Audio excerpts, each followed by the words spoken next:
the best thing to be doing is to like challenge yourself on songwriting and stuff like that. Always be thinking, what can I do better, and to really really study the songs that inspire you. Figure out, don't be just saying I like this song because it sounds great. Figure out what is it exactly about the songs that you enjoy. Bringin It Backwards. Hey, how's it going, Josh? Hey, how are you? I'm doing well. Sweet. So, you're originally from Alabama? Is that what I saw? Yeah, and I'm still here. Opelika, Alabama, which is becoming more and more popular. I think Waxahachie just had a song come out and she referenced it. So Okay. I don't know Whereabouts if in Alabama? I just yeah. moved to Nashville like Oh no three way. and a half years ago. So, Okay. um, I've Yeah, driven all the way Opelika. down to like Orange Beach or whatever, but I Oh don't know sweet. the area as much. Yeah, yeah. So Opelika is most people would uh, associate it with Auburn University, which is where I Okay. went to college. That's on my alma mater, but because most people know about football, so Right. I was gonna say big football school there. yeah, we live and breathe and bleed football over here. So Was it um, Tides?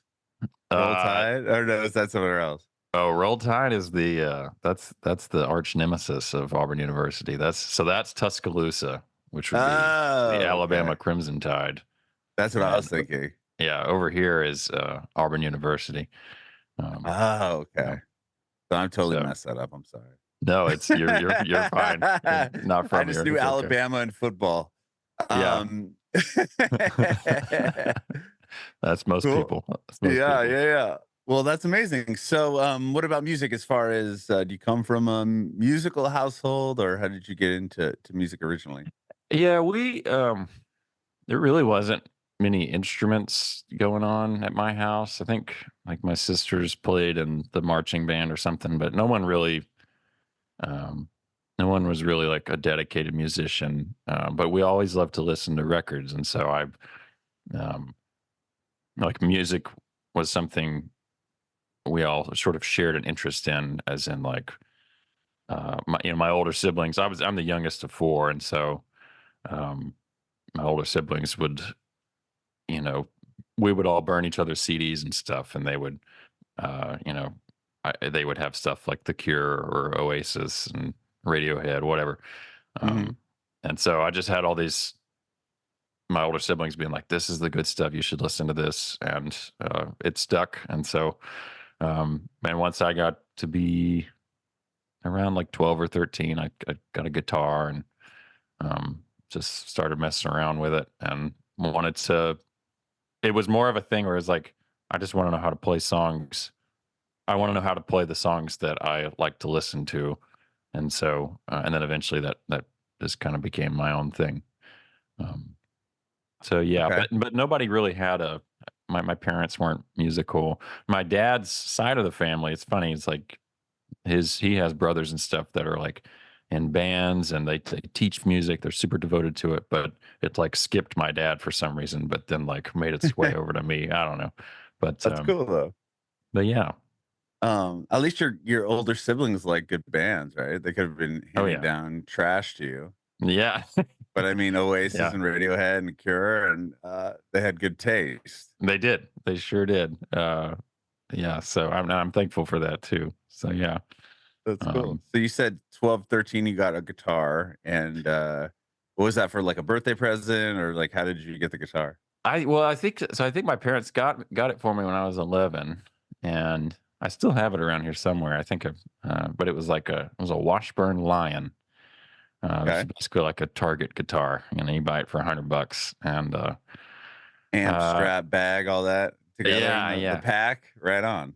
yeah, and I remember that I took guitar lessons, and the guy I was taking it from was a guy from church, and I'm not knocking this, but just as an 11-year-old, I didn't really care about playing, um, the '90s worship hits, and that was pretty much all he was trying to Okay. teach me.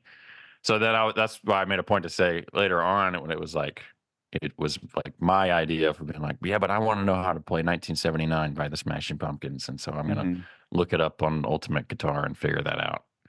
And Okay. I Yeah, think, because usually with the yeah, teacher, they're either gonna teach you what you wanna learn or scales or, yeah, you know, which is funny really now because basic stuff. that's what I do for a living now is I teach music. So I always like I'm like with the kids or whatever, especially with guitar. I'm like, look, I don't want to like force you to learn this or that song. Like you need to tell me what you want to learn so that you can have fun. And that way we actually both have fun because I'm watching their eyes light up because they figured out how to play their favorite song and stuff like that. So That's amazing. Yeah, yeah. that's the way to teach it. I was always thinking that, like, with piano too. You hear about people going to piano lessons, and it's just, like, such a drag, like, they, sit up and play the whatever Yeah. instead of, like, "I wanna learn how to play whatever, Piano Man" by Billy Joel or, Yeah. whatever it may be. Yeah, like, I wanna learn something cool. I don't wanna learn this song that I never heard or could care less about.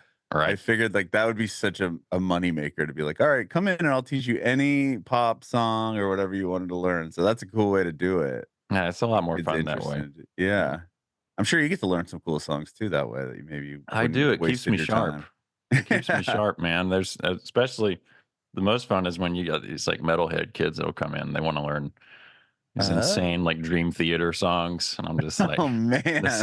this is beyond what I'm really able to do. But I admire, I admire that they're wanting to try that out. So Yeah, I was gonna yeah, say, if it's a beginner and they hand you a Dream Theater, like, riff, you're just like, you're this might like, be 2 months of lessons just to get the beginning of this piece down." But, yeah, hey, that's shoot cool. high, shoot for the Yeah. skies. So Right on. So you started to do that. I mean, eventually learning how to play other people's songs. And when do you start writing your own songs? that would have been, gosh, probably like 14 or 15. So I started out with a friend of mine, um, named Thomas, and most of the time we were hanging out in high school making just goofy YouTube videos and stuff. But he also had GarageBand on his computer, so I was like, well, maybe we can try and make some like really epic, like instrumental music. We were really into Godspeed You Black Emperor. Okay. And so they're this like post rock band, just really epic songs and stuff, and that are like 30 minutes each. And Oh, man. so we, as 15-year-olds, were like, we can do that. And so there are records out there that probably you can find them on Bandcamp or something. But and there are sort of experiments when we were in high school trying to come up with these really uh, epic ambient and instrumental whatever. But there was also like a bunch of weird stuff like we sample I remember we sampled like a 5 minute like speech by like Ron Paul or something like that and put it in a song. We're like, we're saying something. I don't know what we're That's saying, but we're awesome. saying something. And anyway, I remember like we burned CDs and like handing it out to our friends. And but I so then but after like a year or two of doing the really weird stuff, I was like, which was fun, and I'm glad that we did that. I remember thinking like, I was like, I want to do music that's not just soaked in reverb and a bunch of weird effects and things. I want to try and make like a folk record, and so I started a project named after an Andrew Bird song called "Fiery Crash," and that was my project for a few years. Mhm.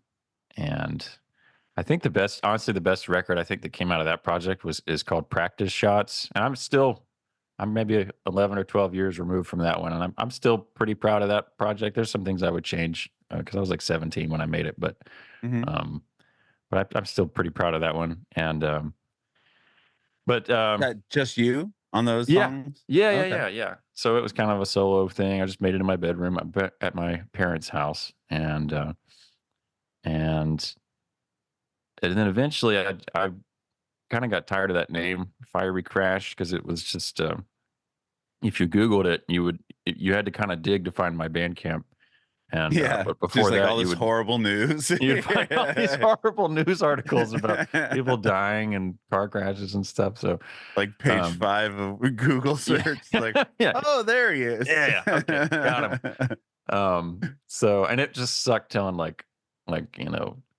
there'd be like older people at church or whatever. They'd be like, "So I hear you make music. How do I find that?" And I'm like, "Well, just Google fiery crash," and it was just such an awkward conversation. So, um, and so eventually I was like, "Okay, let me think of something." So I eventually settled on this name called Make Sure, Mhm. and that one just felt like it's kind of short, sweet, zippy, and it could be a lot of things. I think so. Um, and as with most band names, it's just like, why'd you pick it? It's like, well, it wasn't taken, so I guess I just kind of go with that. But Right. so there's not really like a deeper meaning behind it. Maybe someday I'll think of one, but um, Just make sure you check us out. yeah. Hey, there you go. Yeah, a lot of people mishear me. They go mixture. I'm like, no, no, no, no. Make sure. And but so that's the name we're with now, and that's the project that got signed with Tooth and Nail. So Yeah. I always tell people that because I go, how'd you get the record deal? I said, well, it's just kind of like anything with, um, or how'd you get the girlfriend? How'd you get the whatever? I'm like, well, it's just like shooting free throws in basketball. You just keep going, win. But the point of that is that you just kept trying.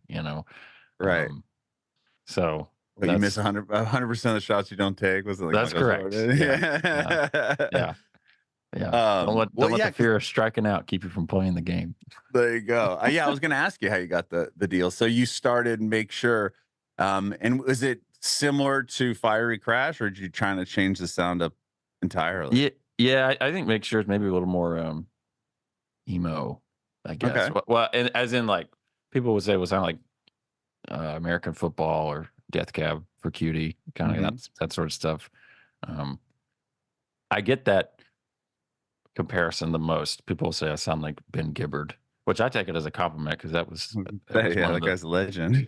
yeah, he's a legend and Same but with American Football. That's a cool reference. Not yeah, that band doesn't get the respect they deserve, I don't think, unless it's more dude. in the indie scene. Dude, I've seen him live. We played audio feed last year, and that's up in Urbana, I Uh-huh. think, which is really close to Champaign. So we made the pilgrimage to the American Football House that's on the album, their first album cover, and No way. it was so cool. I mean, it's just a dumpy old house at this point, but it's really cool because I mean it's just like a college, just like you would find in any town. Is kind of just an old college dorm looking house, Yeah. but it's I'm it was so cool though, and they have in the window they have like a little flag that has the first album cover on it. do they still to this day? Mhm. Yeah, Wow. yeah. That's really cool.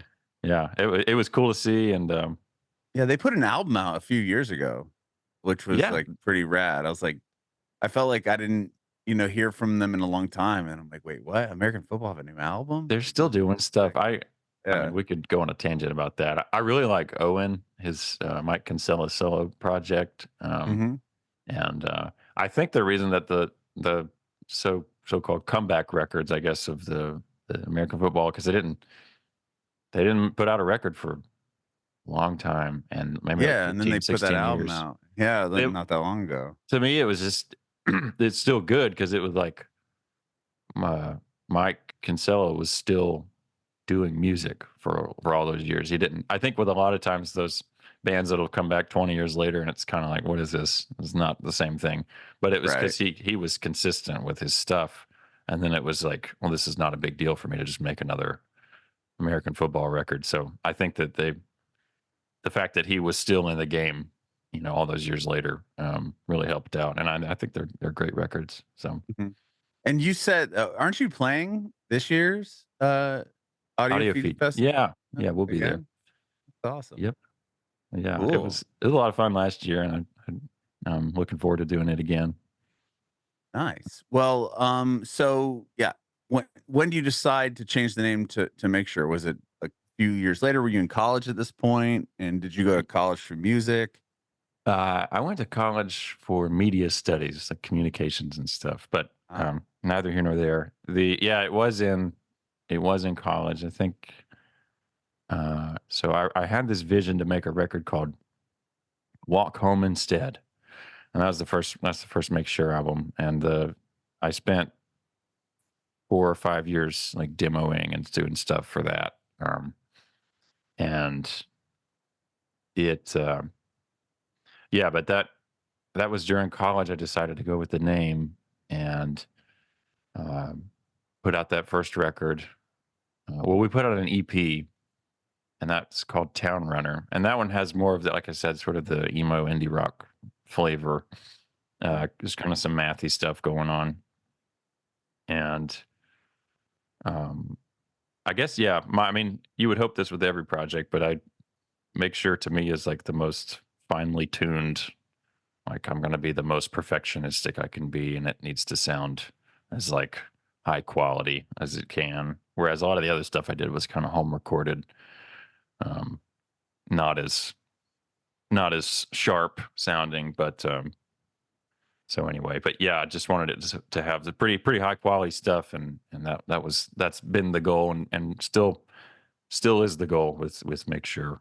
Um, so just make was that first CP recorded then, um, you did it, like, in a studio and everything, wasn't like you did it Yes, yourself? yeah, the same guys I still work with today, Clubman Studios. It's in Blairsville, so it's not too far from Nashville, I guess, but a couple hours maybe. But up near where the Blue Ridge Mountains are, if you've ever Mhm. been in that area, it's beautiful up there. And I have a buddy named Jimmy Smith, and it's half of his house, and then the other half is the studio, and that's like one of my all-time favorite places to go because you just and these beautiful mountain ranges, and you're making records, and that's just it's so much fun. I can get lost lost in the weeds Yeah, there for that's sure. awesome, for Um, sure. Ton of So fun then though. yeah, you did your was Walk Home Instead your first, like, full album? As Make Sure, yeah. Yeah, let's make Um, sure. And then that one you put out what, on your own before you got signed to Tooth and Nail? yeah, yeah, that was an Okay. independent release, and the next one was called Ninjutsu, And and that's that where was you got on yeah. Tooth and Nail. And did that whole process of getting signed to them and then working on that album and releasing it, because that came out in 2021, were you, like, in the middle of the pandemic? Was that kind of an album that you'd written during that time, and is that when you linked up with Tooth and Nail? Yeah, so it was, um, I think well, pretty much the album was done. Um, it was I did it all through the pandemic. We were working remote, so I just had a whole bunch of time on my hands, and um, yeah, just recorded it, finished it, got it mastered, and um, then the girl that sang a bunch of harmonies on that, her name is Marina, and she by the time we finished it, she'd heard it. She's like, "Oh, are you gonna send this around?" And I was like, "Well, I just figured I'd do what I usually do and just kind of throw it on the internet, and there you go." But she's like, "Oh, I think she was like, "You're stupid if you don't like send this around to somebody." She's like, and also kind of like, "We put a lot of work into this, so Yeah, she's like, "Let's just screw not you throw if it you don't only want up on to." Spotify or Bandcamp and Yeah. call it a day." So then yeah, and again with the free throw thing, I was like, okay, I'm just gonna come up with like as many record labels as I can think of that might take this. Um, and yeah, so anyway, and I just was emailing people. I have a buddy that works for Secretly Canadian, that record Okay. label, and so I reached out to him. I was like, all right, if I'm actually gonna send this around, what would I do? Um, and so he kind of gave me some pointers and stuff. And yeah, and so but eventually Tooth and Nail, I got like a text one day or something, and I thought it was one of my friends messing with me, because I was like, that's crazy, you know. There's a lot Yeah. of bands and records I love from that label, Yeah, and they have some huge, huge artists, I mean, yeah, on there. so I On feel there. I still kind of, pinch myself. I'm like, this doesn't feel real sometimes. But it's awesome. I'm so happy it happened. Um, so yeah, but the record was already finished, so I just like sent it to them, and it was basically They like, just put it out. yeah, I was like, "Do you like it? Check yes or no," and they checked yes, thankfully, um, and yeah, and then we just sort of coordinated with releasing it and stuff, um, Awesome. and yeah. Who are you talking with? My neighbor is an A&R for Tooth and Nail. No way. Wait, who are Yeah. they? His name's Brian Ortiz. Is that Yeah, who that's him. signed That's you? him. No That's him. way. Yeah. That's Okay. awesome. Yeah. That's so Yeah. cool. I gotta tell him that I chatted with you. He signed a couple other people I've spoke to going through the nail because I work Yeah. through Adam Splitter, but they do a lot of the PR for them. Okay. So yeah, I know he does that in the more the full Christian side. The what is it called? CBE or something? Yeah. Yeah. Yeah. Yeah. Yeah, that's Yeah. awesome. So No, was Brian the one Brian's that great. texted you and said, "Hey, Yeah, he let's was. do this"? Yeah. He was like, That's "Hey, this is killer, Brian. man. Brian from Tooth and Nail. Can we talk?" And I was like, "Yes. Yes, we can, Brian." Um, Yeah, he lives right down the road from me, and my son and his son are like best nice. friends. Oh, that's Yeah. awesome. So good. That's crazy. Cool, man. So then, yeah, so he gets you signed up. You guys put that record out, um, and you just put out another, or you're about to put out another. That's You right. know, again. Yeah. So tell me Yeah. about this album, and since this would be the first time you technically were working with them as far as putting the album together, because before it was like, this is done. Do you want it? Right. Correct. Yeah. So this time around, it's let's work on an album. And how Yeah. was that different? I mean, they basically were just like, "We'll give you what you need for studio time." Um, but I think one of the things I admire about the label is they're not, they're not whipping me with, mandates to say, "Well, it's got to sound like this, and you got to do this thing, and there has to be trap rap hi hats in there somewhere." They don't not say any of that stuff. So I just kind of told. I remember I had a phone call with Brian maybe a year or two ago, and it was like, "This is my vision for the record," and he goes like, "Sounds great, let's do it." It's just like what he no second thoughts for him. He was just like, "Okay, cool, sounds good." And um, but with that, I mean, I think there's just a lot of trust. Like they're like, as in they're kind of like, "Hey, look, kid, I think you're probably perfectionistic enough anyway, so we'll just let you do your Do thing." what And you want. That's cool. yeah, but I think that they have, like, if I needed a mastering engineer or anything, they would provide that. I like to use Dave Wilton out in Colorado. He's a friend of mine, and he does really great work, and so he's mastered the last two records. Um, But with stuff like that, I think with anything, they would be happy to provide stuff if I needed it. But a lot of times, I have enough local connections anyway that I'm able to put stuff together. So They're a little more um, hands off when it comes to those things. yeah, they're like, whatever, you turn it in. Now, if I turn in, I feel like if I turn in like a polka record or something, they'd be a little thrown off. Not that I would ever do Probably. that, but Yeah, yeah. like, this Might be doesn't like, huh, sound. let's look reconsider what we're doing here. Yeah, yeah. So, but this I think everybody's been happy with what I turned in. So, That's um, awesome, man. So tell me yeah. about the album then. Going into the album was the concept. Yes. So the album's called June, and I wanted to make something that effectively was just a really immediate album. That it would be um, like the kind of thing you'd want to put on in the car and just go for a drive. And because that's how I've been listening to music a lot in the last couple of years is, what songs do I really like to just put on in the car, and I just take a ride around town and just soak it in and enjoy it. But also things that I want to like play over and over again. Um, Hmm. so whether that's the Goo Goo Dolls or Oasis or you name it. But I think that there's like there are elements to be studied about that. So there's um, I studied a lot of like what makes up the skeleton of these songs that I have enjoyed since childhood. And as a 28-year-old, I'm still like listening to them over and over again. Mhm. Um, and so, yeah, I just did a whole lot of looking into it and trying to implement some of those strategies into my own writing with the songs I was making for the record. Um, and just basically, yeah, just make a really polished kind of alternative pop rock record. I think I was thinking, I was like, I want it to sound like it's this lost record from 1998 or something that it, Mhm. and it has resurfaced. It's like, oh, this was going to come out back then, but here it is now.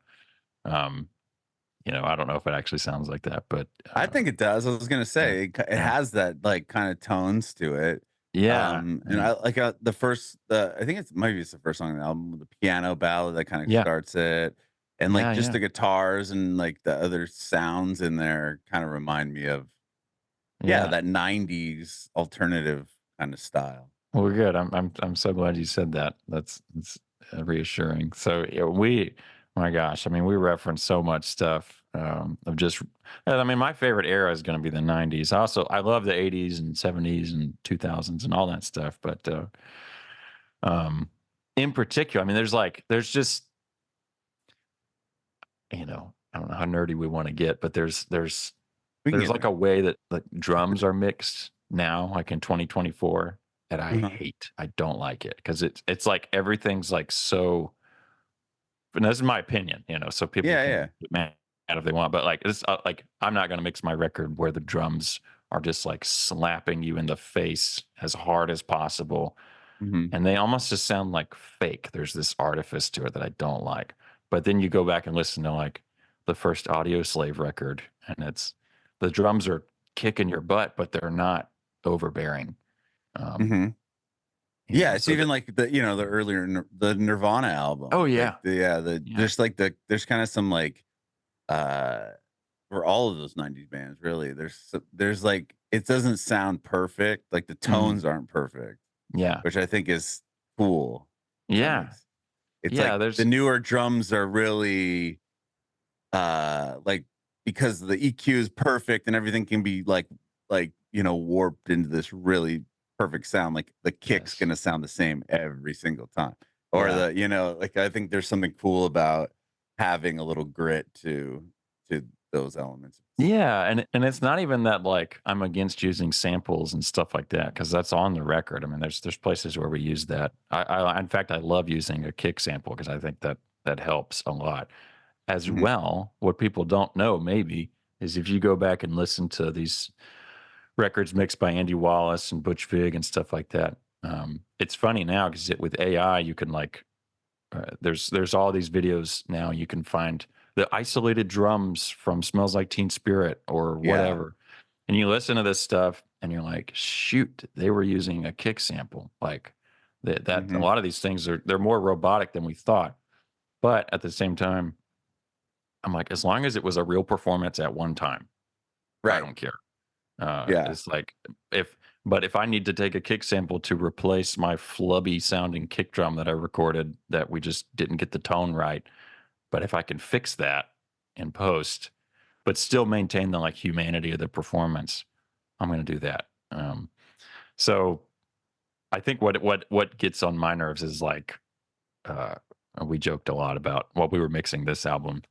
Um, because Smashing Pumpkins was releasing their album Autumn, which is the Uh-huh. most recent thing that they've Yeah, done, yeah. and it is the most quantized, just compressed to high heaven, just just not. Not They lost the plot, it's just not the yeah. same, They lost the and plot a while ago. yeah, they did, and um, but hey, if I met Billy Corgan today, I'd give him a high five and be like, dude, Oh, yeah, he's like one of the thank you so best much, songwriters of all yeah, time, but yeah, but it's either changed way, quite a bit. yeah, so. Uh, But yeah, listening to like their records from the '90s and stuff, you're just like, this is some of the best mixed music I've ever heard in my life. And I now so that to me is like the standard of, You know, their records from like 91 to 2000. I'm like, that's the gold standard for me. It's what I want my albums to sound like. And so but yeah, there's just so many like tricks and stuff. Like I'm not opposed to quantizing. I'm not opposed to using using technology to fix mistakes and stuff like that. I'm really not opposed to auto tune either. But all the stuff is just like, am I using these tricks to make it lifeless and sound like a robot made it, or am I doing it to just sand down the rough edges and polish it where it needs to be polished, but still have an intention to maintain the humanity of it all at the end of the day. Mhm. Because there's some places where you need to leave the mistakes in, because the Yeah. mistakes, like you said, can be really cool, and make it feel human. Right. Right. Right. No, I love it. It's funny you brought up autotune. Have you heard like Ti sing normally? Like, did Yeah, you neat, see that great. video? Yeah, It's insane yeah, how good he was. It's like, why do you make your voice robotic all the time? yeah. Well, and I think a lot of people don't realize there's a way to sing into, like, if I think nowadays I sing, and I'm like, I'm consciously aware that there's gonna be put on this at the back end. Right. Enough to where it's like to me, I see autotune as, um, like if you go bowling and you have those little like safeguards up, Yeah. Yeah. that's Yeah. really all it's The supposed to be. bumpers. It's like, okay, I was trying to hit that E at one point, but I fell a little shy of where I was supposed to go. But with the computer program, it just kind of nudges it in and Right. fixes that. Um, but if it's a thing where it's like, dude, you just can't sing, you have no idea what you're doing, then it becomes glaringly obvious that autotune was used, because it's like It overcorrecting and it's Yeah, just, it sounds way robotic once if you're totally off, if you just sang something yeah, and had no yeah, clue what you're doing, when it fixes it, it just doesn't sound right. You're like, "Oh, yeah. like, what And is one going on thing here?" do too, I used Melodyne to not on my voice, but on because there's a lot of pedal steel in this Mhm. record, and pedal steel. I'm like, unless you are the most. I'm not saying this guy, the guy who the session musician did an amazing job, but pedal steel is one of those things that it can be a cent or two off, and to my ears, which are pretty sensitive, I'm like, there's that needs to be fixed. So I got Melodyne, where you can do like polyphonic tuning, where you can scan in like all of the notes that occurred in whatever instrumental performance, and you can like go in and like correct whatever That's notes need to be crazy. corrected. Yeah. But as I was doing that, and I'm like hearing back the corrected version of the performance and stuff, and then you kind of realize, like, everybody be doing this, like everybody's Yeah. doing this. Like all of the, and now I'll listen to like $1 million albums by this or that popular artist, and I'm like, shoot, they're doing it. They're using Melodyne to, and so it's like, if the pros are doing it, then it's almost kind of Right. silly to not utilize the tools that they're using. Um, No, again, 100%. but again, if it's just like a crappy performance altogether, which this was not. That's like I said, the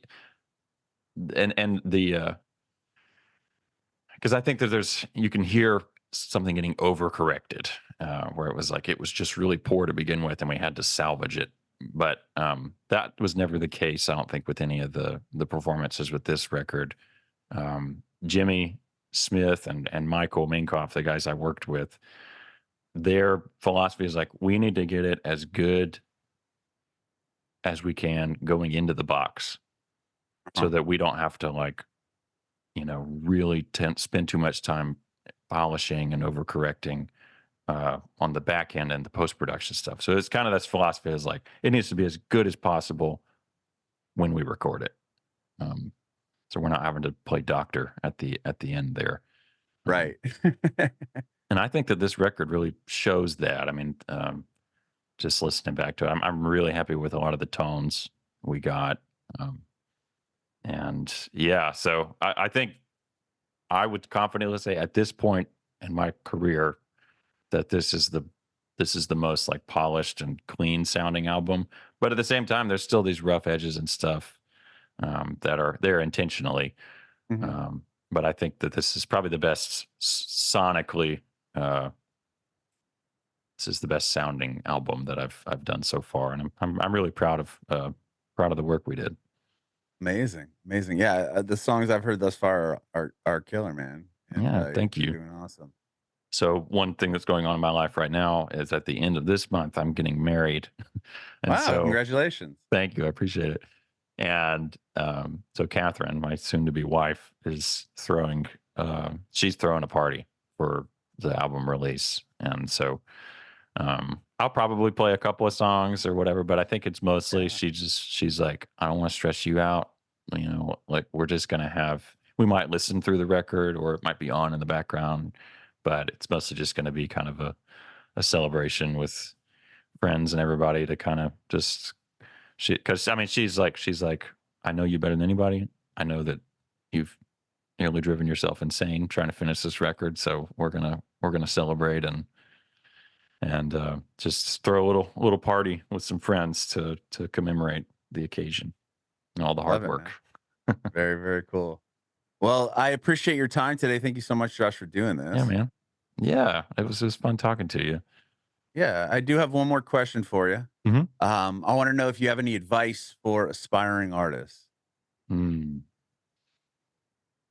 I would say just keep keep working and keep honing your craft. That might be kind of a boring answer, but um, I think like the best thing to be doing is to like challenge yourself on songwriting and stuff like that. Always be thinking, what can I do better, and to really study the songs that inspire you. Figure out, don't be just saying I like this song because it sounds great. Figure out what is it exactly about the songs that you enjoy. I like it that uh, this one song it goes to a minor third at the bridge, and then I like the corporation there. I think that really speaks to me. Then borrow it and try it in your own song, and experiment. So yeah, learn the tricks that the guys that you really enjoy. Learn their tricks, and then see if you can implement them in your own songs, and experiment, and just see what you get on the other side. Bringin it backwards.